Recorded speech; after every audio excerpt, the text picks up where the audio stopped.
Hari-hari setelah malam itu berjalan seperti mimpi buruk yang tak mau berakhir. Dara dirawat beberapa hari di rumah sakit. Aku datang setiap hari, duduk di kursi samping ranjangnya, menatap wajahnya yang tampak letih. Matanya sering sembab karena menangis, suaranya serak karena terlalu banyak memohon. Isi minta maaf yang berulang, Fanny. Katanya ia kesepian, katanya ia khilaf. Katanya itu hanya terjadi sekali, sebuah kesalahan bodoh yang tak akan terulang. Aku mendengarkan tanpa menyela. Dalam diriku, dua suara terus bertengkar. Satu suara ingin pergi, meninggalkan semuanya tanpa menoleh. Suara lain, yang lebih lemah namun lebih menyakitkan, ingin bertahan. Karena ada satu kehidupan kecil yang sedang tumbuh di rahim istriku. Aku mengusir dari adik laki-lakiku itu. Aku tak berteriak, tak memukulnya. Aku hanya menatapnya dengan dingin dan mengatakan bahwa ia harus keluar dari rumah dan dari perusahaanku. Wajahnya pucat, matanya merah, namun aku tak lagi peduli.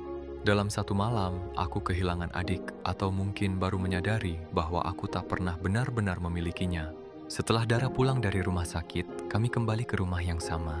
Namun rumah itu tak lagi terasa seperti rumah. Kami tidur di ranjang yang sama, tapi ada jarak tak kasat mata di antara kami. Sentuhannya terasa asing, pelukannya tak lagi menenangkan.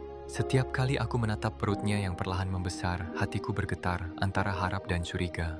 Aku mencoba menjadi suami yang baik. Aku mengantar Dara kontrol ke dokter, aku membelikan vitamin.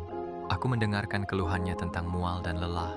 Namun di malam hari, saat ia tertidur, aku sering terjaga.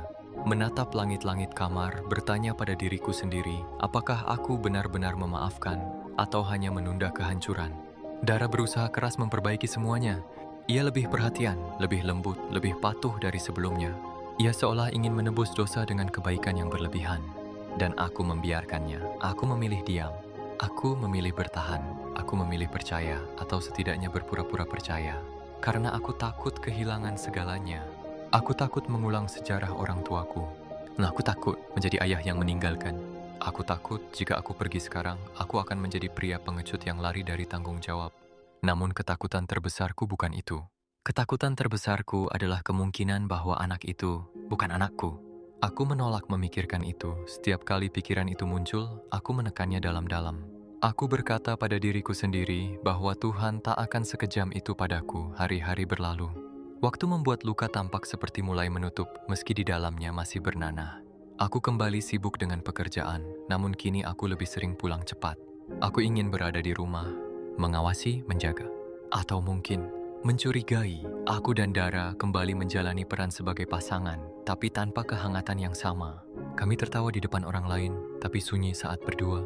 Kami terlihat baik-baik saja, padahal tidak. Dan tanpa